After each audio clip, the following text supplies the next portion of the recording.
So what is it that we're actually speaking about when we're looking at the journey inward? When we're talking about looking inward, looking inside, into ourselves, not outside of ourselves, but into ourselves. What is it that we're actually speaking about?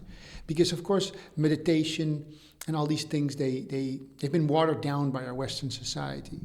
So when it comes down to the facts of things, the bread and butter, the nuts and bolts, the real essence of what it means to live these things, it would be, you have to understand why we're traveling inside. We would have to understand why we're even doing such a thing as meditation.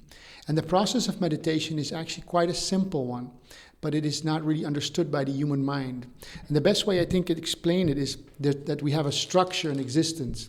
So if you look at the structure of existence, it would look something like this. This would be the cone of intelligence. And at this point, you have unity. This is the unified point. So we would call this unity. And from unity, the first existential form was created, which was this first part, which would be still a whole section of what we would still consider unity. And then down, we would have duality. And duality we'd have the two, right? So this would be duality. And duality is black and white, to and fro, up and down, good and bad, and all of that. And then here we would have multiplicity, and this is what we could call it multiplicity. Multiplicity, right? And basically the entire world as we know it is formed from unity, then duality, then multiplicity. So that would be the one, the garden, and then would be Adam and Eve, duality, and then they put on forms, and forever were they going out, and this is basically ongoing existence. So this could be seen as a stream. So this could be seen as what you would call the stream into existence, right? This is into existence, and this is an ongoing, ever-expanding form of multiplicity. The further we get away from the unity into duality and then multiplicity, the further we get away from the field of the unified field of consciousness. Although the unified field of consciousness is the very essence of everything, and it underlies everything, and it's that which everything is made from. So duality and multiplicity, all the forms in the world and everything is also made from that field of energy. There's only one source. And it underlies it and holds it all together. The more layers that come on top of this multiplicity of this existence, the further we get away. So the further down you come, the more suffering, the more basically split, right? We're split in two and then in infinite forms. So we're split from each other. We see as separation. It's all separation. So what we're really doing in the spiritual life, or in the life of wanting to know your unity, is you want to look back up the structure of reality. We could call this the structure of reality. And in many ways, it is a structure. It's like a spiraling cone that comes down, is an ever more manifest. However, since the unified field of consciousness, the very essence of what we are, the God consciousness, the quantum field, the source field is the only material what it's made from, the energy that it's made from, if you wish. It's not even really energy, but the essence of what it is. It's underlying everything. We always have the access to it because it never can leave you. Although the layers on top that come down become more crude, more gross, more robust in the sense that in truth, but in basically getting lost. And they feel more solid, and so we get more obsessed with those fields, right? With these layers out here. However, to look back, and this is the weird thing about meditation. Meditation, if you wish, or quantum resting, is actually the looking back into eternity, up the structure. However, because this is a streaming down of energy, it's like the river flowing down into existence, to look up and turn your gaze into reality, back into reality, you don't see anything, because everything that comes down can be seen when you're looking this way, when you're looking down out of the unity into existence. This is the very flow of how reality is structured. So when you turn around and you look back up, you just see nothing. You're just sitting there, you close your eyes, you let go of all the thoughts,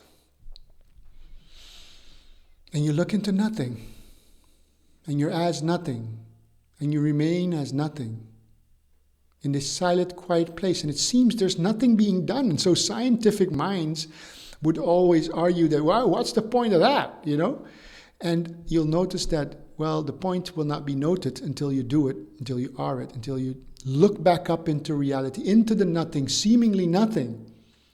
But give it a try, because most scientific minds who can tell you for hours about all kinds of things, if you would sit them down and say, now see, and close your eyes, stop thinking about the future, about the past, about all your concepts and theories and all your philosophies, and just look into nothing. For just a little while, just be and look into nothing. And it's the hardest thing they can do, because the becoming, the forceful almost downstream of existence, because this is how it's manifested. It's streaming down into existence in lower densities. And just by remaining, you have to go up the stream. And although you're looking into nothing, it seems that there's nothing happening. What's the point, right? Would scientific minds say, right? All the people that have lost the capacity to look back and understand the structure of reality. But then why is it so hard for people to be still for 1 minute, 2 minutes, 5 minutes, 10 minutes? Just always thinking, because it's much easier to go out than it is to go back into nothing. This is the ever becoming, and this is the negation, so that you can go back to being. And so the real journey always is the journey back into reality. And then when you open your eyes again, after having remained there, you come out into existence, you'll know the fruits. Because a year or an hour or a day or a week from then, you'll have an insight into something that you've never seen. It's like you've seen behind the layers that are here, because you've traveled back into nothing. And then when you come back out into existence, into your practical life, and you look at aspects such as money and worries and thoughts and people, all the peculiar multiplicity layers down here in the dual and multiple world, suddenly you get an insight. An insight into that which you've never seen, because you've seen behind it. You've gone back behind into nothing. And then when you come back out into existence, the insight, the reality, the realization, the more complex understanding of this structure before it is manifest, becomes clear without you knowing why, because you've bathed in this stillness, in this silence, in this deeper state of being. And so when you come out, the realizations come with it. It might take a few days, but suddenly you'll have an insight that you've never seen before about anything, that you've seen things for years the same way, and suddenly, boom, it hits you, because you understand the reality of where that structure comes from, because we've traveled back into the place of nothing, into the place of reality. We've looked back up against the stream, as empty as it seems, as dark and useless as it may seem. It is the hardest thing, because that is traveling back up to the source. It's the actual doing of it, here and now, by looking into nothing. That is really quantum resting. So I hope that's helpful for anyone, and we'll be going into more of that as we continue making some of these videos. So hope to see you again soon. Take care.